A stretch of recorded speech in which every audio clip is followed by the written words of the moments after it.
இயற்கை விவசாயத்துல நாம கத்தரினுடைய தோட்டத்த பார்க்கும்போது மிக அற்புதமா இருக்குது. இந்த கத்திரியை எப்படி நீங்க இயற்கை விவசாயத்துக்கு எந்தெந்த வழிமுறைகள நீங்க உருவாக்கி தருகிறீர்கள்? சார் நம்ம நம்ம தோட்டத்துல முதல் நோக்கம் என்ன அப்படின்னா, டிம்பர் மரங்கள நம்ம வளர்த்துட்டு இருக்கோம். Right sir. டிம்பர் மரங்கள் உங்களுக்கு அத பலன் தர்றதுக்கு 15லிருந்து 20 வருஷம் ஆகும். ரைட். ஒவ்வொரு மரமும் ஒவ்வொரு மாதிரியான பலன் நமக்கு தரும். ஆமா. அப்போ நம்ம வேலையாட்களுக்கு இங்க டெய்லி இந்த தினசரி வருமானம் இருக்கு இல்லையா? தினசரி வரும் செலவினம் அதெல்லாம் சமாளிக்கிறதுக்காக இத நம்ம ஊடுபயிரா கத்திரி, அப்புறம் வெண்டை இதெல்லாம் பண்றோம்.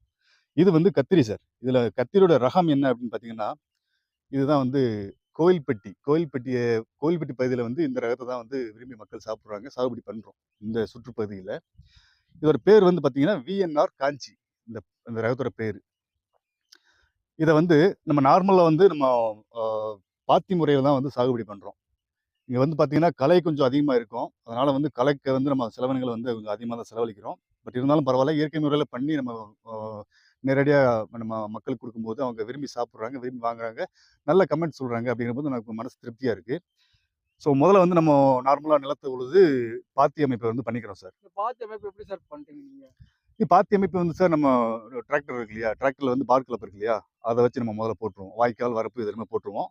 சின்ன சின்ன அட்ஜஸ்ட்மென்ட் நம்ம மேன் பவர் யூஸ் பண்ணி பண்ணிடுறோம் சார். இதுக்கு நாற்றங்கள் எங்க இருந்து நீங்களா வாங்குறீங்களா? இல்ல நீங்களே தயார் சார் பண்றீங்களா? நம்ம விதைகள வாங்கி நம்ம நாத்து தயார் பண்றோம் சார். அத பத்தி கொஞ்சம் விரிவா சொல்லுங்க. ஆமா சார். இப்ப விதை பார்த்தீங்கன்னா, நம்ம கடையில இருந்து வெளிய வாங்குறோம் சார். ஒரு 1/4 ஏக்கருக்கு பார்த்தீங்கன்னா, 30 கிராம் அளவிலான விதை தேவைப்படுது சார். ஓகே. சரிங்க 1/4 சார். ஏக்கர்ல சாகுபடி பண்ண போறோம் அப்படின்னா, 30 கிராம் அளவுல விதை விதை வாங்கணும். தேவைப்படுது. அத முதல்ல நல்ல ஒரு அ நல்ல அ பார நாற்றங்கால் தயார் செஞ்சுட்டு, இந்த நாற்றாங்கல்ல மண்புழு உரம், அப்புறம் வேப்ப புண்ணாக்கு.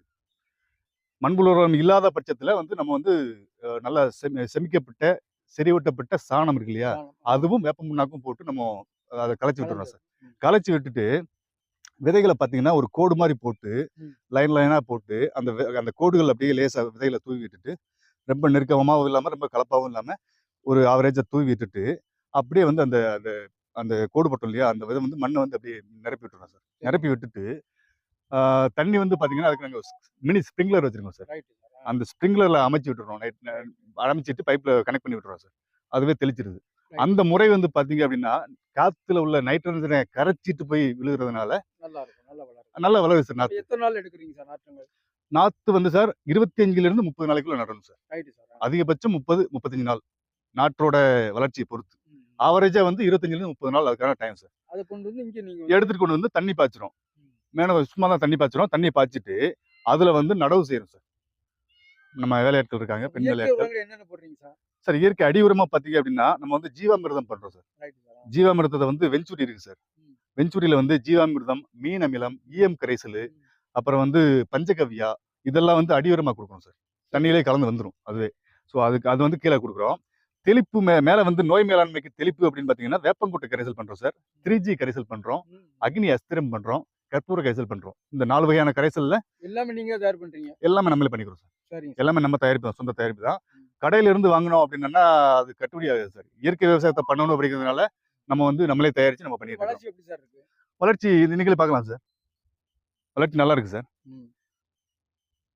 மழைக்காலங்கள்ல நம்ம அடி உரம் குடுக்குறதுக்கு என்ன மெத்தட் யூஸ் பண்றோம் அப்படின்னா, நாசில ஸ்ப்ரேயர்ல நாசில எடுத்துட்டு, சரிங்க. அதுல நம்ம மீன் அமிலமோ எத குடுக்குறோமோ அத பண்ணிட்டு, நம்ம தூர்லயே அப்படியே குடுத்துறோம் சார். மழைக்காலங்கள்ல நம்ம தண்ணி பாய்க்க மாட்டோம் அப்படிங்கிறதுனால, அந்த டைம்ல மட்டும் ஈரப்பதத்துல மழை மழை பெஞ்ச அந்த ஈரப்பதத்துல தூருக்கு தூர் நம்ம மீன் அமிலமோ, அது பஞ்சகவ்யாவோ இப்ப எத்தன நாளுக்குள்ள நம்ம அறுவடை பண்ணலாம் சார் நம்ம சார் கத்திரிக்காய்? அறுவடை பார்த்தீங்கன்னா, ஒரு 70லிருந்து 90 நாளைக்குள்ள அறுவடை ஒரு குறுகிய காலத்துல. பூ பூத்து மெதுவா காய் காய்க்க ஆரம்பிக்கும் சார். இப்ப கிட்டத்தட்ட இது 90 நாள் ஆயிடுச்சு சார். ரைட். இப்ப பார்த்தீங்கன்னா, காய் வர ஆரம்பிச்சிருச்சு சார். ம். இது நல்ல மகசூல் நல்லா கிடைக்கிறதுக்கு உங்களுக்கு 110லிருந்து 120 நாள் ஆகும். நல்லா எல்லா செடிகளும் ஒண்ணு போல மகசூல் தர்றதுக்கு 120 நாள் பக்கத்துல ஆகும் சார்.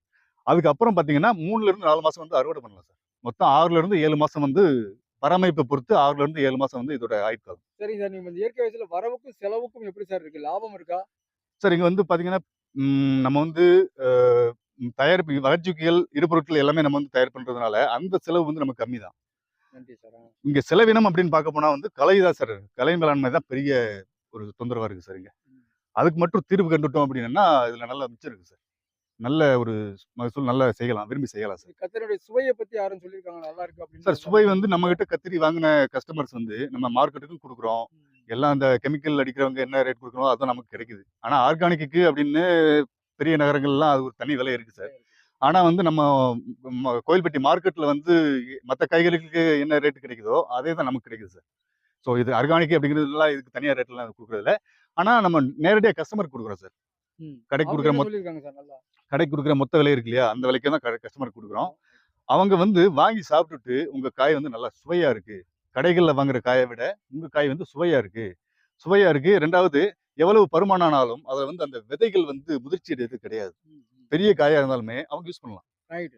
அந்த ஒரு விஷயம் வந்து இதுல ஒரு அட்வான்டேஜ் சார். சரிங்க சார். ரொம்ப நன்றி.